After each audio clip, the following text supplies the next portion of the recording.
মই এইটো এটা ভাবিব নোৱাৰা কথা। মোক অলপ আগতে কোনোবা এজনে সুধিছে, মই তেতিয়ালৈকে শুনা নাই কৈছে। মই ভাবিছোঁ যে জুবিন গাৰ্গৰ বিষয়ে কিবা ক'বলৈ কৈছে। মই বোলে মোৰ গাটো ইমান বেয়া, মই কেনেকৈ ক'ম এতিয়া। কি ঘটনা মই যেতিয়াও জনা নাই, কিন্তু এতিয়া ঘটনাটোৰ কথা জানি মই সঁচাকৈ মৰ্মাহত হৈছোঁ। কাৰণ বৰ গুণী শিল্পী আছিল। জুবিন গাৰ্গৰ দোষ আছিল কিছু, সি অলপমান উৎপতীয়া আছিল সঁচা কথাত ক'বলৈ গ'লে, কিন্তু সেইবুলি তাৰ যিখিনি গুণ সেইখিনি অসমবাসীয়ে কেতিয়াও পাহৰিব নোৱাৰে, আনকি ভাৰতবাসীয়েও পাহৰিব নোৱাৰে।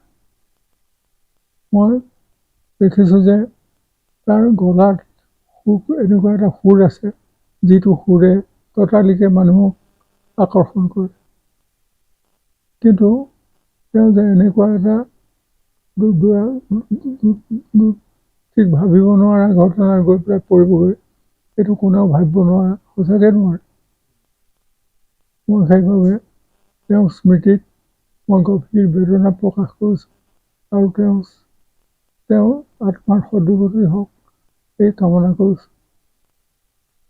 এনেকৈ তেওঁৰ নামত যিখিনি এতিয়া হ'ব লাগে, মই ভাবোঁ তেওঁৰ যিবোৰ আটাইতকৈ বচা বচা গান, সেইবোৰ আমাৰ বাছি লৈ পেলাই বা এটা কেঁচাত যদি কৰিব পাৰে তেওঁৰ মৃত্যুৰ হেৰিয়াত কি কয়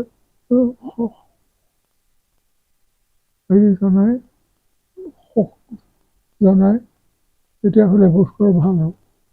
তাতকৈ ভাল কিবা কৰিব পৰা যায় নেকি ততালিকে মোৰ মনলৈ অহা নাই।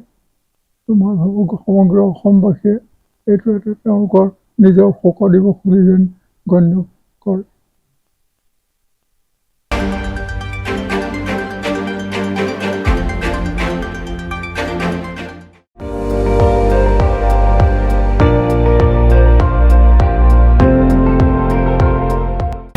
আপুনি চাই আছে ND24, সৰ্বশ্ৰেষ্ঠ নহয় সৰ্বোত্তমৰ দৌৰ।